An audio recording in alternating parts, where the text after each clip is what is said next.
after being lowered down in a basket. Look, I knew a man in Christ 14 years ago, whether in body or soul, I do not know, and he was caught away to the third heaven.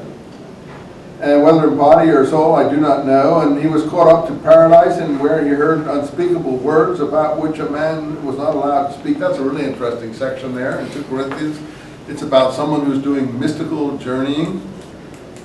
Madonna would like that. That's exactly what Jewish Kabbalah is all about.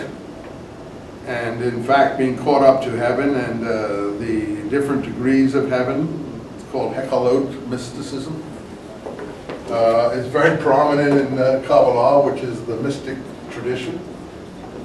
And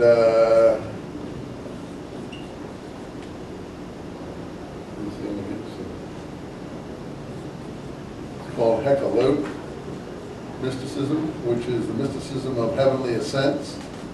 Ascents mysticism, that's what we have here. The other is called Merkabah mysticism, which is the mysticism of Ezekiel's chariot, Merkabah in Hebrew being the chariot. There's two kinds of Kabbalah, Hechalot, which is ascents, and chariot, which is based on the chariot vision of Ezekiel. I'm not a big mystic man, and I'm not one that goes according to this stuff, not that it matters, but this is definitely Hechalot mysticism here. But the interesting thing is the number 14. You see the 14? Once before in his letters, he speaks about 14 years. Where was that? I just read it to you. He was not. He left Jerusalem and he didn't come back for 14 years. And that he comes back to lay the gospel as he taught it among the non-Jewish peoples before James, Cephas, and John. Or James, Peter, and John, if you think Cephas is Peter. And for fear, as he said, that the course I was running or had been run would not be accepted or so on. And they put their hand out to me, and they said that he was to go to the non-Jews, and they would continue going to the Jews. That's all in Galatians 2. So the 14 years is there too. Now that may just be coincidence, but if it isn't, then to my mind, the person who's involved in this mysticism is also James. That James is involved in this sort of mystic journeying. And we have in the Dead Sea Scrolls mystic texts like this about this kind of journeying. One of the texts is called the Songs of the Sabbath Sacrifice, about visiting how the gods in heaven go about the sacrifices like the gods on earth and the different heavens and so on. It's an extremely mystic text, like Kabbalah, and to my mind, this kind of mysticism was being practiced among the Dead Sea Scroll community to some extent as well. I can't go any deeper into that. I just tell you that that is true. Let's finish this up.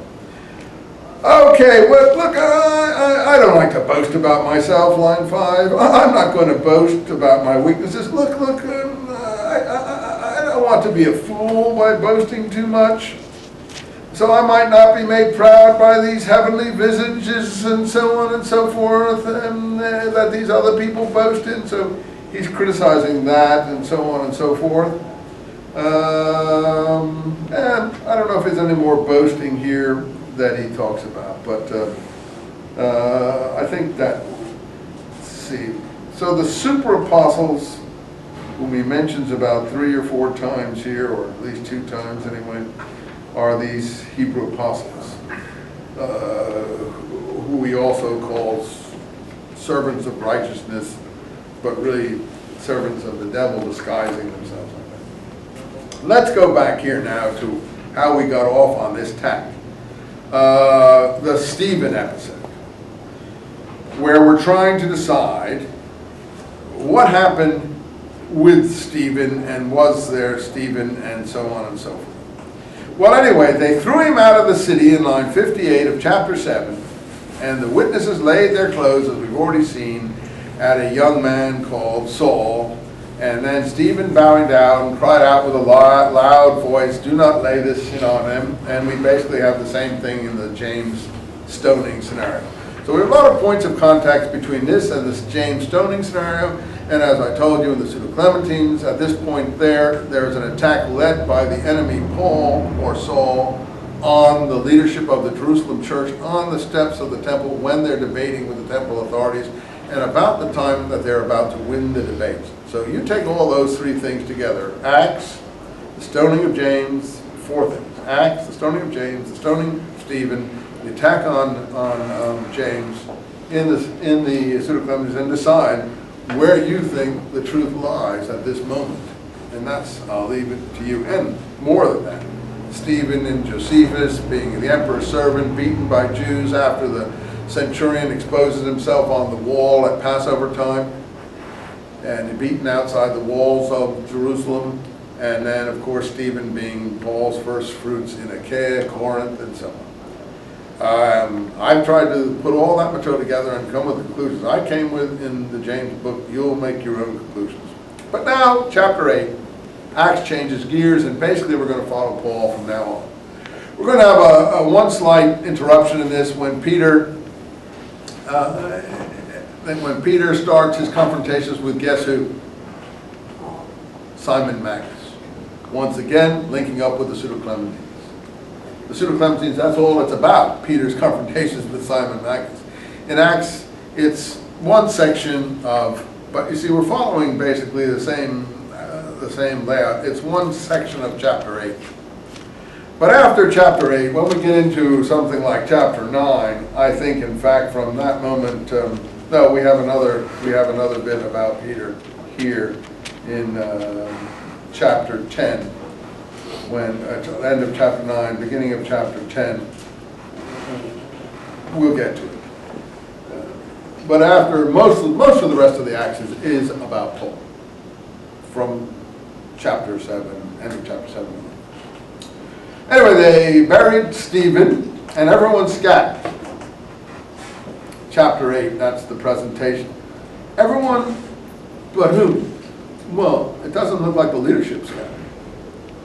So you have to ask, how come these people are having trouble and the leadership isn't?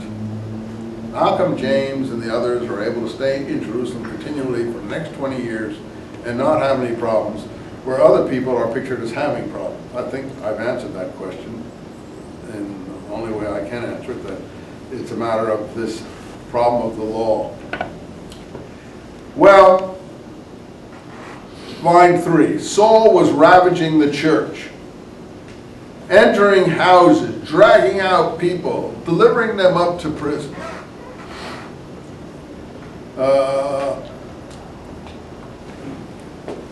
The question you want to ask is, how did he get such power as a young man? Who was he? How can anyone, just as a young man, start doing all these things? What were his contacts with the temple authorities? What were his contacts